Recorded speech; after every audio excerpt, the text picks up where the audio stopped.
వెలుగుల జలతారు చీర కట్టి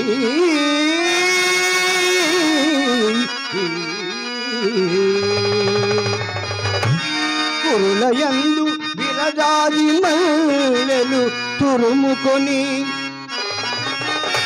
ముదుటిపై తిలకమ్ము దిద్దుకొని ఎదురు చూచుచుంటిలే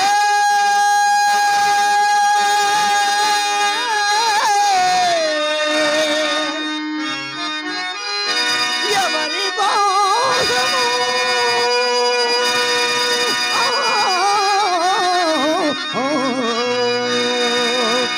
ఎవరి కోసమో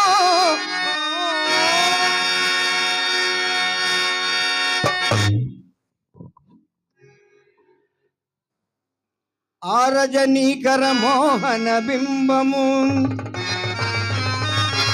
నీ నగు మోమును పోలునటే కొలనులో నవకమల దళములు నీ నయనమ్ముల పోలునటే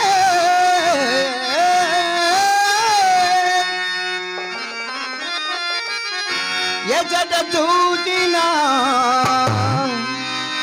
ఎచట వేచినా నీ రూపమే కనిపించినదే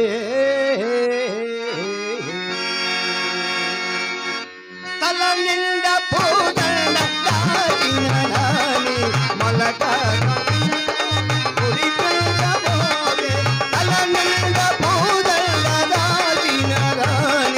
మొలక నవ్వులతోని మురిపించబోగే పూలవనలు కురియుహయలువో ముగిలి రేకులలోని సొగసువో పూలవనలు కురియుహయలువో ముగిలి రేకులలోని సొగసువో నారాణి కల నిండా పూదల్ల దాచిన రాణి మొలక నవ్వులతోని మురిపించబోగే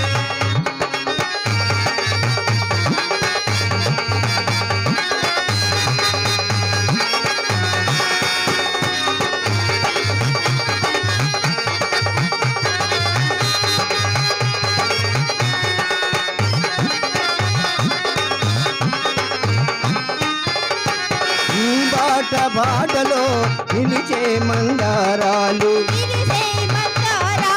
ఈ పూల తోటల నిలిచే శృంగారాలు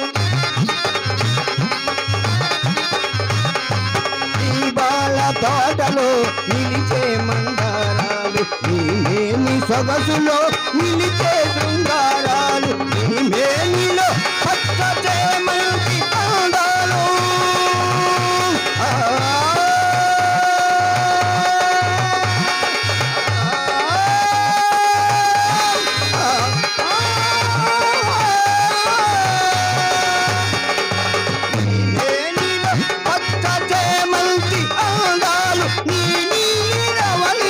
నిలిచే మందారాలు కల నిండా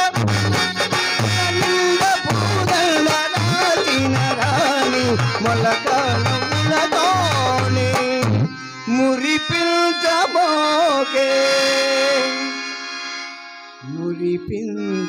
మురిపించబోగే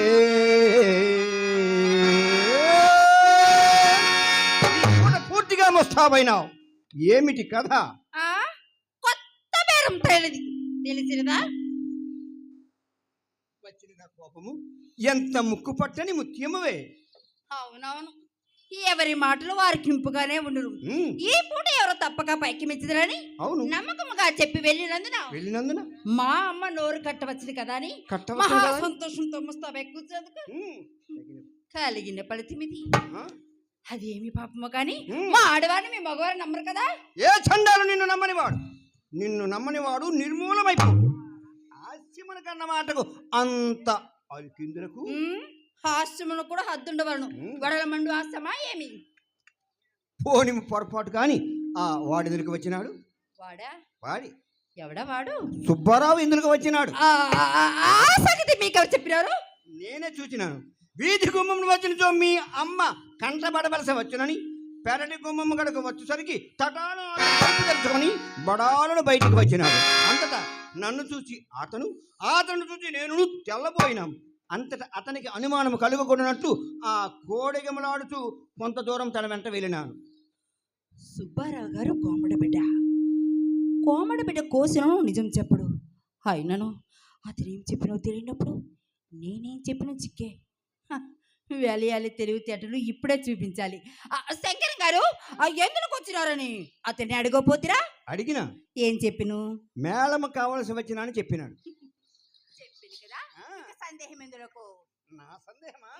చెప్పినా నీవు కోపగించుకున్నావు కదా. పాపం ఎందులకు? నా ఎందమైన పాపం ఉండదు కదా. శభాష్, అది మాట. ఇదిగో ఇప్పుడు చెప్పేదని మినుము.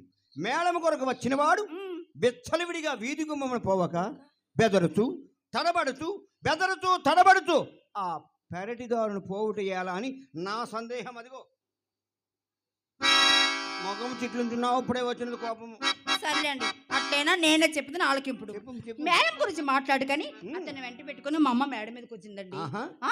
ఇంటికి వచ్చిన వారికి మరీ చెడు ధర్మం కదా. ధర్మమే. అందుకని అతను కుర్చీ వేసి కూర్చుని తాంబూలమేగా. తాంబూలమేవోగా. అతడు ఏం చేశాను? అతడు వచ్చిన పని విడిచిపెట్టి అధిక ప్రసంగం మొదలు పెట్టినండి. అంతటి వాడే. నాకు చిరాకు వచ్చి నేను మేడ దిగి చక్కపోయి. ఇంతలో మా అమ్మ నా మనసును కనిపెట్టి అతన్ని తోట చూపుడు కన్న విషయం మీద దొడ్డిదారిని సాగనంపినది. మీరు నమ్మిన నమ్మపోయాను. నీ మాట వేదముగా నేనేనని నమ్మలేదు. నాతో నీ వెన్నడును నలుసంత అబద్ధమాడవని ఏ నా నమ్మకం.